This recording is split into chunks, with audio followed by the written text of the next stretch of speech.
Welcome to Bite Size Dental Marketing. Today we have Melissa Scott from the Hugh Freedy Group. Thank you so much for jumping on the show. I've enjoyed the last few minutes talking to you on the pre-show. And today I would love to hear what you're seeing in the markets today. We were talking about, you're working for a large global organization and you have had to see a lot since being a Texas Raider back in the late 90s to today, going through, Baylor College of Dentistry. And thanks so much for jumping on the show. Yeah, thanks for having me. I'm super excited to be here. I'm excited to kind of dive into this and have these discussions with you today. Now, that begins the question from a West Texas girl being a Red Raider to A&M School of Dentistry. How did you go from here to there, and how did we end up talking today? Yeah, that's a great question. It's a fun path that I've been on. I was in high school and my orthodontist of all people asked me one day, "Hey, do you want to come work for me?" And not having a job, I said, "Absolutely."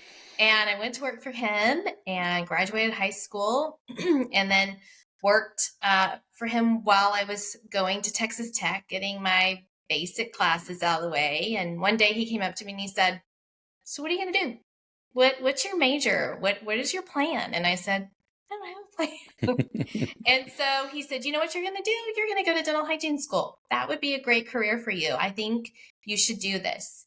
So I went to dental hygiene school and I practiced clinical hygiene for 17 years. I loved it. It's a great career. I'm still a licensed hygienist, but as you know, and you've seen with other guests on your podcast, hygiene is hard on the body. Mm-hmm. And it just killed my back. And my back was done after 17 years. And I had to make the decision to leave my patients and take an alternative path in my career. And I went onto the dental manufacturing side, and not trying to age myself, but 9 years later, I'm still loving working on the dental manufacturing side. I love working for the company I work for. Hugh Freedy is an incredible company where we're providing the best of the best to clinicians, and it's the stuff that I used as a hygienist. So yeah, it's a good story and a good ending of where I am, staying in dental, staying in what I know. It's the only thing I know. It's the only industry I've ever been in. Mm-hmm, mm-hmm. And I couldn't imagine not being in dentistry. Now, what do you miss most about being on the front lines of patient care? Yeah, a lot. I miss getting my hands in and physically treating periodontal patients and seeing how I'm helping them and helping their health, getting them back to a healthy state. I miss my patients a lot. I'm still in contact with a lot of my patients. We still send Christmas cards and text and stay in touch on social media. But, the last practice I was in for 10 years. And when you see some of those patients every 3 or 4 months, over 10 years, you develop those strong relationships. I mean, a couple of my patients came to my baby shower. And so they're very important people to me. Now, when you think back on your career as a hygienist, is there a patient that you specifically remember, they'll always be in your heart or something? So you got to have a good story. Ooh, there's a lot.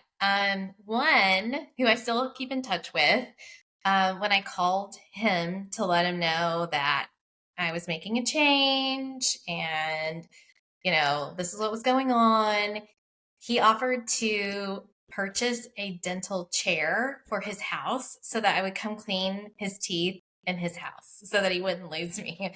And I said, well, besides the fact that that's against the law, we can't do that. But that said a lot to me. And it said a lot about the trust he had and the relationship that we had developed over the years. No, that's nice. Do you know there's a lore story in our company that about Andre? There's a rumor that Andre got a root canal in someone's bedroom one time. I don't want to know. I don't want to hear. But I will ask him about it. That's for sure. You'll have to ask him about it. Yeah, see if you can get it's just an alleged story. I can't. Yeah, I would love to hear that alleged story next time I see him. Yeah. Now, in your role today, you obviously get to see tons of practices, and you have the domain knowledge of seeing, hundreds of. What are you seeing today in the market can you believe we are like 52 days from, no, not even 52. We're like 42 days, something quick Of the from year. the end of year. It's Yeah, it's crazy. It's crazy. mid-November. It's been a fast year. Yeah. I've seen a lot of changes in the market over the years. First of all, something that we're all very familiar with is shortage in staff, right? Hygienists and assistants. It's a big topic. It's it's a problem that we still have. Dentists are having a hard time finding good staff and retaining them. I don't know if you saw the news last week, Eric, but did you hear what the ADA released last week on policy? It's a pretty controversial topic. The ADA released their policy to allow dental students and foreign trained dentists to practice dental hygiene in the US without passing any type of state licensing exam. Is that in response to the hygiene shortage? The shortage, yes. Mm. So, it's something to watch. It's an interesting move that the ADA made. I'm not sure that I completely understand why they're doing this. I don't know if it's the best solution, but it's definitely something that we need to watch. The ADHA immediately responded back. So it's definitely something we need to pay attention to. It's a major shift. No, I don't. I want to. Gosh, I'm about to wade into this entirely. I have heard it said that you should be worried if the dentist is cleaning your teeth. Now, I'm sure I've heard it said if you go into an office and the dentist is the one cleaning your teeth, you should be worried. Now, do you believe that statement to be true? And then if that's true, how are you feeling about students and dentists who haven't potentially met the accreditations of a hygienist? Yeah, well, I want to be careful because there are dentists out there that are fantastic at cleaning teeth, right? They're good at that. And they love doing that. A lot of dentists, when they graduate, just because of where they land and generating patients and starting out, they have to clean teeth. So they can get really good at it. I'm sure you got to do it for a season to start off. Correct. Yeah. Correct. But there's a difference between sometimes 2 weeks in school, dental school, versus 2 years of training on it. But, for sure, it's definitely something that I think everyone needs to be watching and paying attention to. It was a pretty bold statement and policy change by the ADA. And I think it's definitely an interesting shift. But, another thing that I'm seeing in the market is the growth of DSOs. Yes. It's especially from when I started. There weren't really DSOs when I started out in orthodontics, back when I was in high school. And now it's a huge segment of the market. And it's been interesting for me to watch the change over the years because for a long time, DSOs quite honestly had a bad connotation to them. Right? They kind of had a bad rep. And if we're being honest, I was one of those that wasn't necessarily a fan. And then guess what happened? My practice was bought by a DSO as I was practicing hygiene. And it was a major DSO. And Eric, they were so good to me. They completely changed what I thought about DSOs. They allowed me, the clinician, to pick out and order the armamentarium that I felt was the best for the patient, right? My son, when our son was born, he had a really bad medical condition and I had to take time off, and they were so incredible to me and they took care of me and my family. And it truly did change how I felt about DSOs. And just like there are good private practices out there and there aren't so good private practices out there, it's the same. It's the same across the board.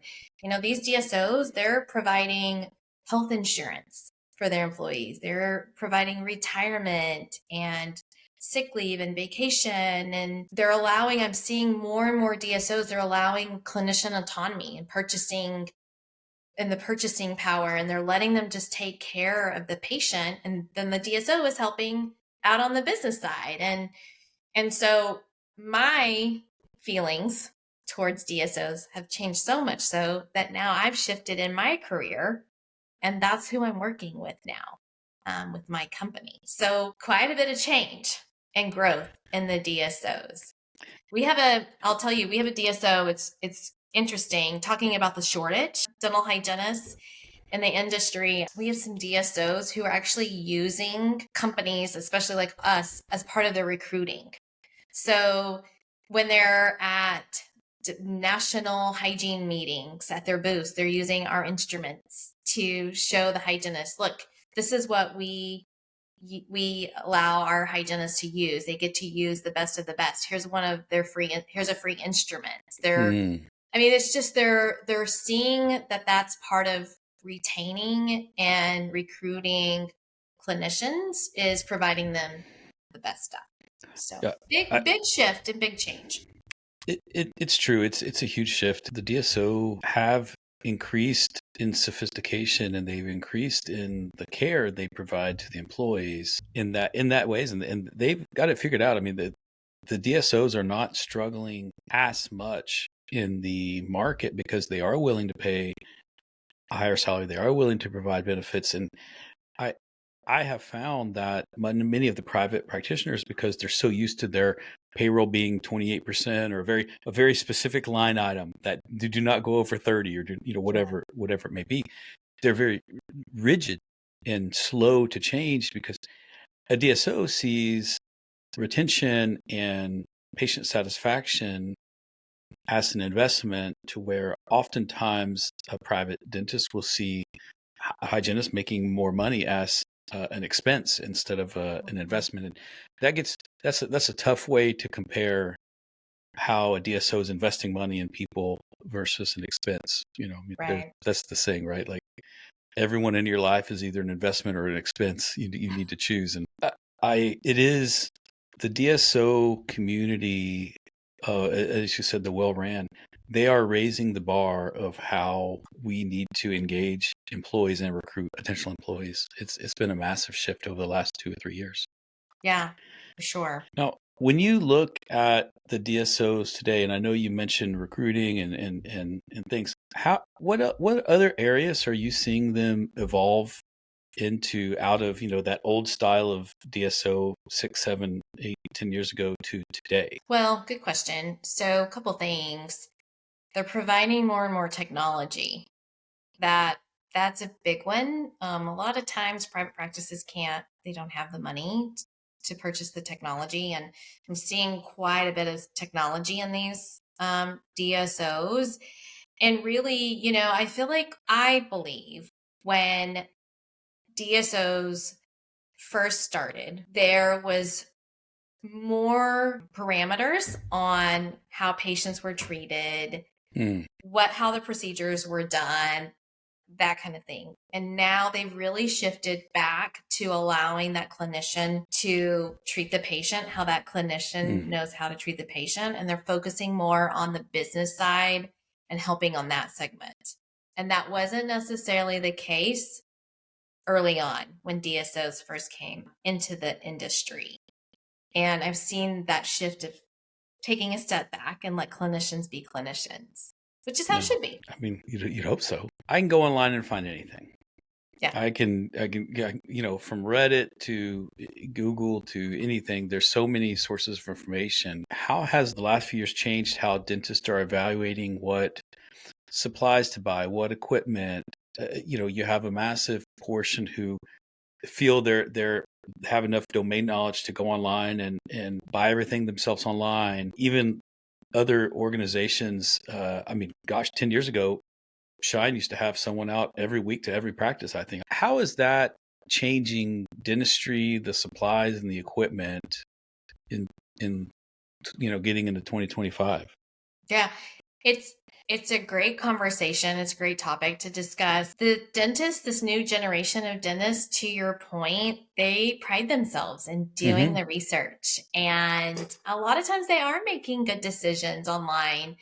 But sometimes where they miss the boat is that partnership, because a lot of things are missed when they aren't working with a manufacturer partner or a distribution partner, like you said, they're not getting that knowledge or the service that they would get. And if you think back to COVID, in the middle of COVID, and like I pray that we never go through that or experience that again, right? But think about the doctors who had a relationship and were working with a manufacturer or dealer partner versus those doctors who were trying to do all of their ordering themselves online. The doctors who had those partners were getting the PPE before those doctors. And that's just an example of the why. Sometimes it's better to have that partner and not try to solely do it yourself. Mhm. Now, how are you talking to them about that? Because I agree. I mean, no one wants to be a vendor. Everyone wants to be a partner, and the depth of partnerships. And, Mhm. to me, a vendor is selling you something. A partner cares about your business. How does that apply to, you and Hugh Freedy and how you approach your work? Well, I would say that it applies to us in the fact that we do have that reputation of coming in and helping.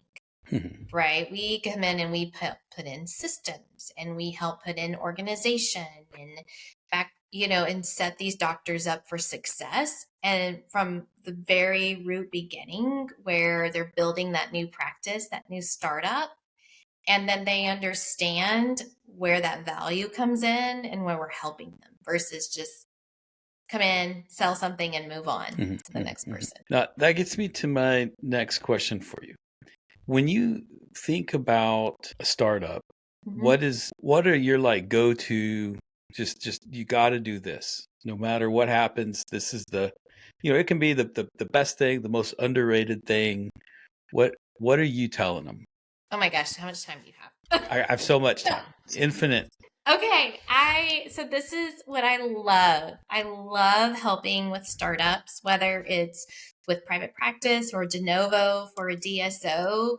Can you tell I'm like lighting up? This is what I love because when I meet with these doctors, while they're still in the building process, right, to Mhm, help figure out what they're going to need for instrumentation and sterilization and all of that, they are struggling, right? They're overwhelmed. It's a lot.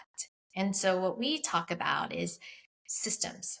Let's get systems in place. And let's talk about organization and getting sterilization set up because I like to say you got to get your house in order before you buy that fancy water fountain in the lobby, mhm, right? mhm, If you don't have systems in place, you have got to have those systems in place in your products before you buy that fancy stuff. And that's where we go in and we help them. And a lot of times the doctors don't get this full like picture until when they're right before they're opening, and I go in and I help get everything set up. We had the discussion early on and we picked everything out.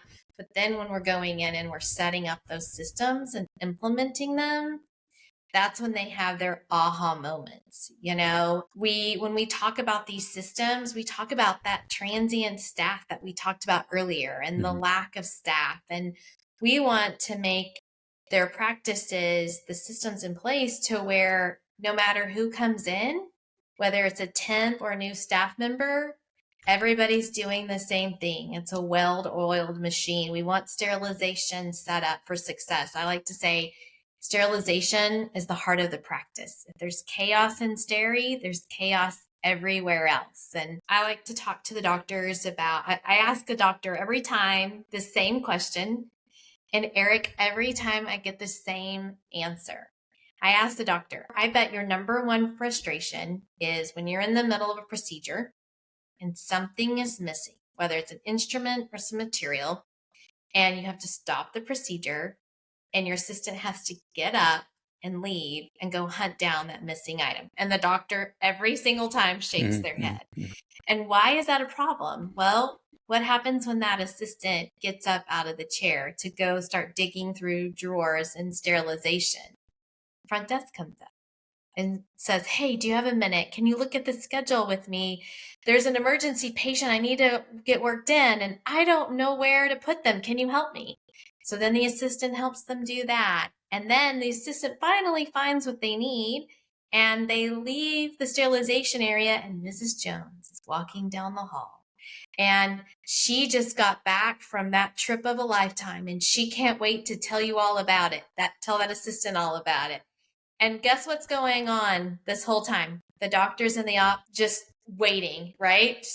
His foot is moving. He's, he or she, they're waiting. And that's time, and time is money. And those are the systems we like to have implemented. So when the doctor and the assistant sit down, they don't get up. They don't leave. As a hygienist, I hated to miss work because we didn't have systems in place. And it would never fail when I came back. My setups would be a mess. Nothing would be where it needed to be, and I would spend a ton of time. So we just want these systems and equipment in place so that these doctors can perform dentistry as efficiently and safely as possible. Does that make sense? It makes perfect sense. Yeah. And less is more. I like to say less is more. Don't go and add that additional op that you're talking about to start with. Be lean. I love to talk lean and do it right. Get the equipment and the instruments and the materials that you need, and then add as you grow. Add that additional op. Add more setups. Add more. But do it right to start with to set yourself up with success. Very well said. That aligns with our philosophy, interestingly enough, in marketing, the lean philosophy. You can get away with being much smaller than you think you can as far as your footprint, and even the staff you need. Taking care of staff will accomplish more than, just adding people. And there's something around, we went through an evolution of this, is finding the people who really, those first few employees in a startup, they need to be zealotry about you and the practice and where you're going. And that'll take you so much further than building out extra ops or hiring people that are good on paper but don't really fit the culture you're trying to build. And I agree. I like how you talked about starting lean and putting the systems in place for efficiency and effectiveness, because not only are you waiting, but you're context switching too as you get out of the procedure and then wait and have to think about the business. Now you're thinking about something else, and now you're getting back into the procedure. And also you got the patient down there longer, and just more risk of all the challenges of being a procedure longer. Yeah. Well, and do you know what the number one reason is that a patient leaves a practice? I think I do, but I want to... Having to waiting too long. Now, I would have said billing. I would have gotten that wrong. And that's the reason I didn't give my answer, because I was like, I don't want to roll out billing. But unfortunately, with the way insurance dictates fees and all of that, that's pretty standardized, right? But patients don't like to wait. Patients don't like to wait? They don't like to wait. Well, Melissa has guaranteed your patients will not wait ever if you use her and her company. So, Melissa Hugh-Friedy, never wait again. That's exciting. I've never heard someone make that claim. I would be careful with that. Well, what's next for you? What do you got? I mean, it is mid-November. This is crazy. I hope this podcast comes out soon because we've dated the heck out of it. What do you got going on in 25? Oh my goodness. It's going to be a busy year, moving over into this new role. It's about really meeting my new customers and working with them and partnering with them and helping them. And I'm so excited about the different meetings that I'm going to be attending and networking and just making more connections and friends on this side of the industry, on the DSO side. So my calendar, we actually just did a planning meeting for the next year, and my calendar is already pretty full. What show are you most? I'm really excited about it. What's a couple of shows you're most excited about? Well, I love Women in DSO. Okay. That was last year was my first year to go to Women in DSO, DICMA. Those are huge. They're great. I'm going to the ADSO in Austin excited about that one. There's a DSO networking event here in Dallas that's coming up in February that I'll be at. A lot of local people, a lot of people Hmm. flying in for it too, but um, a lot of people that we already know. And Hmm. so it's a good time. It was a good time the last couple of years too. That's one area that we need to do. Our group needs to do better, and we go to the small study clubs, and that's kind of our vibe. We have not cracked into the big shows, and even though all the smart people are doing it, I don't know why we just haven't. I think there's something around, I don't know. It's some intimidating. It's expensive to go to some of those shows for us, there's things like that. But we need to make a better effort. So, It, it is. And I go back and forth, what's the ROI on this? This is a lot and it hits our budgets hard, but it's what you make of it. hmm You can either be someone that just attends the meetings and sits in the back and doesn't participate, or you can really go in and set up meetings and meet a lot of people and I choose to be that person. Like, if we're going to do this, we're going to do it right. And we're going to go in and make a splash and make some connections. And so it's what you make of it. And if you do it right, it's worth every penny. very good, very good. Well, that was your Bite of Dental Marketing with Melissa Scott. Melissa, thank you so much. Thanks. Thanks for having me. I enjoyed our time together.